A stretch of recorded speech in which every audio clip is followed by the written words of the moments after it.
नमस्कार तीर्थयात्री Odia YouTube channel आपण स्वागत। मु विभूति आज प्रसंग श्रावण सोमवार। पुराण कथा अनुसार जितेबाला समुद्र मंथन होता सर्वप्रथम समुद्र मध्य विष बाहरी से विष को भगवान शिव पान कर नीलकंठ पलटि जाते। विष भगवान शिव शरीर हानि पहुंचाई जहाँफल भगवान शिव देह अत्यधिक मात्रा गरम हो जाता। थंडा और शांत करने को जाई माँ गंगा भगवान शिव मस्तक जल ढाली इंद्रदेव प्रबल वर्षा कराई। या फल भगवान शिव शांत होते से दिन ठारू श्रावण मासर यही जल अभिषेक आरंभ हुई। श्रावण मासर सोमवार भगवान शिव को जल अभिषेक करने लगे लक्ष लक्ष भक्त काउड़ी बेश चिरस्रोता नदी जल उठाई भगवान पाखक पहुँची था। कहुए जे यही मासरे भगवान शिव स्वयं धरापृष्ठ बास करिथांती। यही श्रावण मासरे आपण माने भक्तिर सह सादा भोजन करी प्रत्येक सोमवार बाबा को श्रद्धार सह जल अभिषेक कले सानिध्य प्राप्त एवं महादेव आशीर्वाद पाई पारिबे। यही श्रावण मासर प्रत्येक दिन शुभ होता है। प्रत्येक दिन पवित्र एवं प्रतिदिन भगवान शिव को पूजा करा जाय थाए। यही श्रावण मासरे केउ केउ कार्य करबा उचित नुहे चलंतु जानिबा। यही मासरे काहाकू मागी फल एवं पनीपरिबा खाइबा कथा नुहे। यही मासरे कौनसी व्यक्ति ठारू टंका पैसा उधार मागिबा कथा नुहे।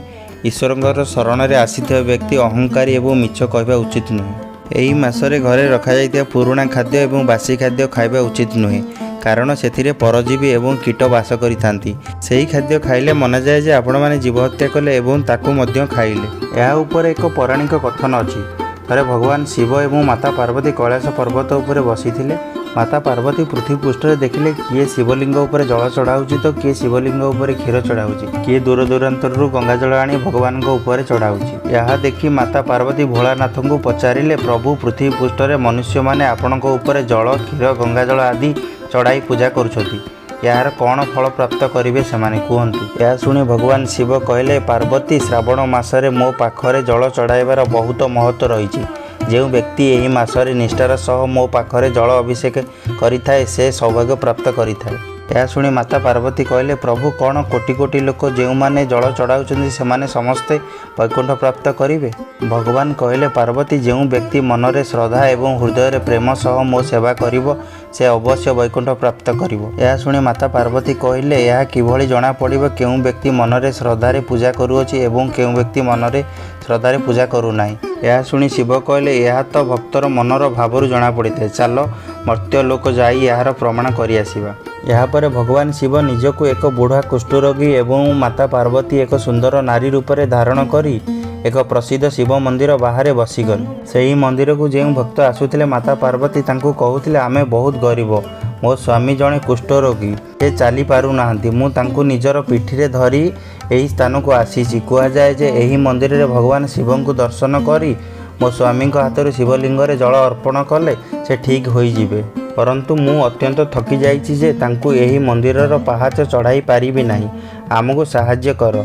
किंतु शिवंकर सही रूप को देखि केही मध्य साहाय्य करुनथिले। दुही को देखि घृणा भाव रे चली जाउथिले। किए एपरी मध्य कहउथिले तुमे तो बहुत सुंदर ए कुष्ठ रोगी सह कौन पाई रहुच। एपरी देखु देखु संध्या होई गला। तेतेबेले सेठाकू एक गरीब मजदूर आसीथिला। से माता पार्वती को कहला कौन होई आपण अत्यंत दुखी जना पड़ुछंती। माता पार्वती समस्त कथा से ही भली कहिथिले। से श्रमिक जनक सबु शुणी माता पार्वती को किछि खाइबाकू देई कहिला कली जुगरे आपण एमिति स्त्री जी कि निजर रोगिणा स्वामीर सेवा करूअछि मु आपण को प्रणाम करुछि एवं मु आपणक स्वामी को कांधरे बसाई मंदिर भितर को नहीं जीवी आउ भगवान भोलानाथ दर्शन कराई जल अर्पण करी आनिबी। से श्रमिक कुष्ठरोगी रूप में आसीथिबा शिवं को निजर कांधरे बसाई मंदिर भितर को नहीं गला एवं भगवान शिवं दर्शन कराई आनिला। सेतेबेले भगवान शिव कहले देखिल पार्वती यही लक्ष लक्ष लोकों मध्यरु यही श्रमिक निजर श्रद्धारे मते जल अर्पण करियोछि से वैकुंठ प्राप्त अवश्य करिवो। यह थिले श्रावण मास एवं भगवान शिवंकर जल अभिषेक उपरे विवरणी। आशा करूछि देथिबा तथ्य आपण मानकु मन को छुईथिबो। एही परि धार्मिक वीडियो देखिबा पई हमर यूट्यूब चैनल तीर्थयात्री ओडिया को सब्सक्राइब करंतु। रहिली पुणी देखाबो नेक्स्ट वीडियो रे। जय जगन्नाथ।